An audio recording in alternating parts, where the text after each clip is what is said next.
And Cheng from Canada, we worked together. He put together the data of the two studies published in gastroenterology, and to evaluate stent misdeployment that occur in 70.2% of the patients, so in 11 patients, and classified the stent misdeployment in type 1, distal flange, type 2, proximal flange, type 3, contralateral bile duct injury, and type 4, double mucosal puncture. In all the cases, the adverse events were mild or moderate in severity. And also in this study, multivariate analysis showed that the bile duct less than 50 millimeter was a predictor of stent misdeployment or technical failure. These are the design of the type of classification. I will show you some example. So this is a patient. I had a misplacement of the distal flange. I work in a non-fluoroscopic room, so I saw the hole of the bile duct. I placed a guide wire. Then I had a very good nurse that day, so I tell her, call, run, and get a fully covered 4 centimeter metal stent that was placed with no fluoroscopy in the endoscopy room. And the patient went well. She had some pain, clearly, but then the day after was completely normal.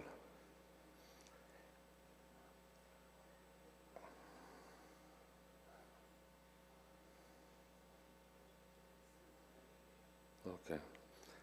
And this is another case. So this is clearly a bile duct from the duodenal bulb. You penetrate with the axios. Here, the axios is open. Then you try to bring it back and release the proximal flange. But the proximal flange didn't work. So what we did is we administered the broad-spectrum antibiotics. We removed the stent with a second stent already available for a second attempt, and then we did the step-by-step opening of the distal flange of the axios. So now the CBD is much smaller, so it's a little bit more difficult, the procedure.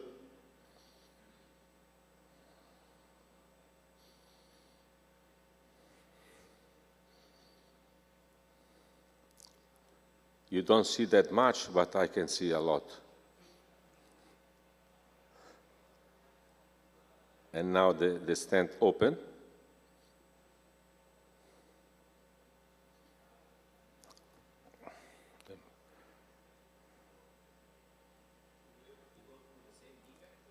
No, it's too much. Same defect. So this is open and the problem is solved. So antegrade stenting, these are the two studies available. There's a lot of studies from Japan using, but on very, very, very few cases. But what is important is this paper is a propensity score match case control study from Japan. So they selected 81 patients who underwent hepatogastrostomy and patients who underwent hepatogastrostomy with antegrade stenting. And this is what they demonstrate, that the time to recurrent biliary obstruction was significantly lower if you used both procedures. So if you did hepatogastrostomy with the antegrade stenting, the overall survival was the same, and the cumulative incidence of recurrent bile obstruction was significantly better for doing both procedure. ILAR, very difficult situation. This is a large retrospective studies. Also for this type of procedure in Japan. They are developing a lot of accessories that unfortunately they stay in Japan. These studies showed that the endoscopic approach was significantly better than the percutaneous, and it was more safe, and the stent dysfunction was much lower than the percutaneous route.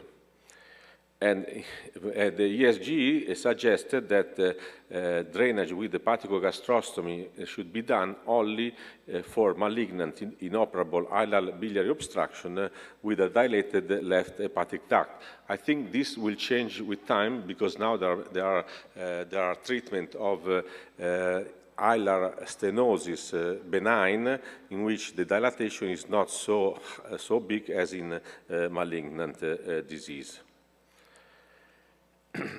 So this is another very interesting procedure. So instead of doing hepatogastrostomy alone, you do hepatogastrostomy, then you place a guide wire in the right segment, and then you place two stents, one that goes into the right system and one that the usual stents for hepatogastrostomy.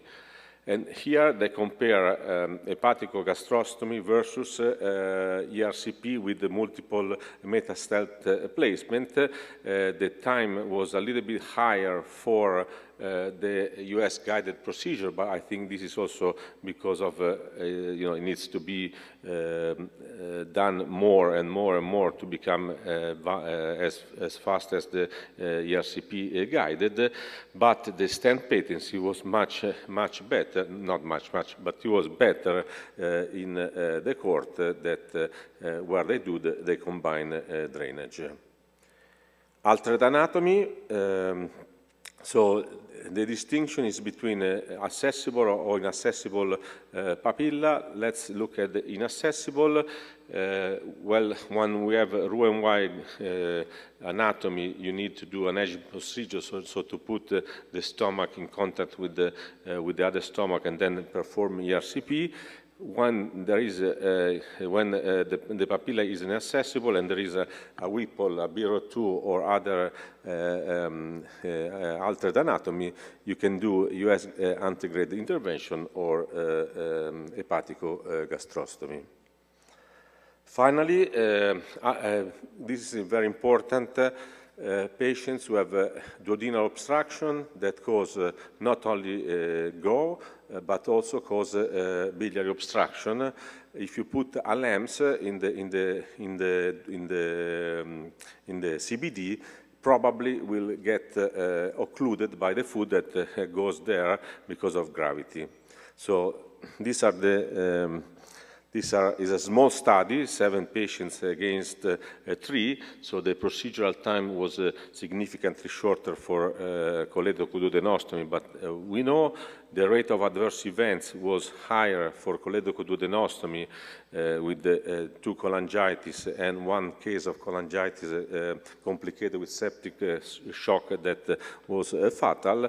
Biliary dysfunction was also much higher in patients who underwent choledochoduodenostomy because the food get stuck there and enter into the stent, as it was the dysfunction-free survival.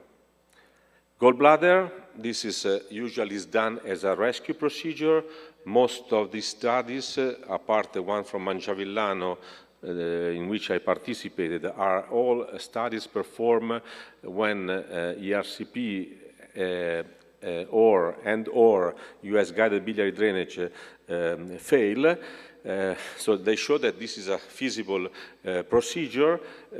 What is important to me is the number of patients that you will treat. So in this study from America, 4 centers, basically the 28 patients that were treated represented 70% of the total patients who underwent biliary drainage for malignant biliary obstruction, and they performed after failed ERCP and failed biliary drainage. In all these cases, you need, before performing the the drainage of the gallbladder, make sure that the cystic duct is patent, because otherwise it's not worth to try unless you have an infected gallbladder. And we are all invited to US Skyline, that is a one-day dedicated to US online from Asia to United States on December 5th, is a Friday. Thank you very much.